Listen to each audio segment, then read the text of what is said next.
سے پہلے the first point we have that is make daily routine. جیسے کہ آپ نے بہت بار سنا ہوگا کہ ڈیلی روٹین کی کیا کریکٹر ہے ہمارا لائف میں، کیا وائٹل رول ہے ہمارا لائف میں. تو اسی ریلیٹڈ اگر ہمارا کوئی ٹائم ٹیبل نہیں ہے so we are not a good person. We haven't any value, because of that we have any rules and we have not any rules and regulation. So make sure the first you have to make timetable. Ab the question arising here, how to make timetable. اگر ہم time table بنانا چاہتے ہیں تو کس طریقے سے ہم بنائیں گے؟ فرسٹ آف آل اسی ٹائم ٹیبل کے لحاظ سے میں نے ایک اور ویڈیو آپ کے ساتھ میں نے شیئر کی ہے، اور اس ویڈیو کی لنک آپ کو میں ڈسکرپشن باکس میں شیئر کروں گا، اور اوپر والے آئی کے بٹن پہ آپ کلک کر کے آپ اس کی ویڈیو تک آپ ایکسیس کر سکتے ہیں. اب ہم اپنے ٹاپک کی طرف آ جاتے ہیں. سو ہماری ٹاپک جو ہے وہ ہے کہ اسٹڈی اگر ہم کرتے ہیں تو فرسٹ ہمیں ٹائم ٹیبل بنانی چاہیے. تو اس کو ہم کس طریقے سے ٹائم ٹیبل بنائیں گے، تو میں آپ کے ساتھ کچھ اپنی ٹائم ٹیبل پیش کرتا ہوں. First of all if you walk up in the morning, اگر آپ ایز بینگ اے مسلم اگر ہم صبح کی نماز کے لیے ہم اٹھتے ہیں تو ہمیں کن چیزوں کا سامنا کرنا پڑتا ہے؟ سب سے پہلے a student will be the offer 5 times a prayer، کیونکہ وہ جب فجر کی نماز پڑھے گا تو first of all he will feel like comfortable. is right؟ Of coursely اگر وہ نماز پڑھے گا تو اس نماز کو اس کو ذہنی سکون ملے گی.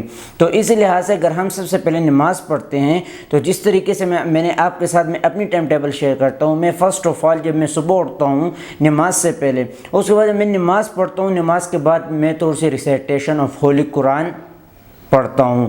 تو اب recitation of the holy Quran it's mean that کہ آپ نے 2-3 رکوع یا آپ نے تھوڑا سا سبق پڑھنے، but on the daily basis آپ نے پڑھنا ہے، گریجولی آپ نے تھوڑا زیادہ کرنا ہے، لیکن آپ نے صحیح طریقے سے اس کو آپ نے اچھے طریقے سے آپ نے ریسائٹیشن آف ہولی قرآن کرنی ہے.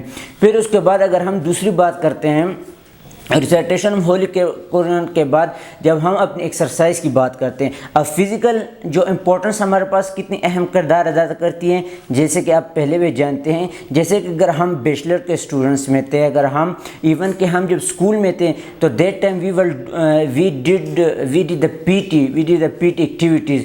سو اس پی ٹی کی جو آج کی جو ڈیفینیشن ہے وہ مجھے 2-3 ویکس ایگو کی سمجھ آ گئی کہ that P T was how much important فارس، کہ وہ جو ہمارے پاس جو فزیکل ایکٹیویٹیز وہ کتنی اہم کردار تھی ہمارے پاس، وہ کتنی اچھی کوالٹی کی. جب ہم فزیکل ایکٹیویٹیز کر رہے تو ہم کس طریقے سے ہم تندرست، ہم ہیلپ فل، ہم ہیلتھی تھے.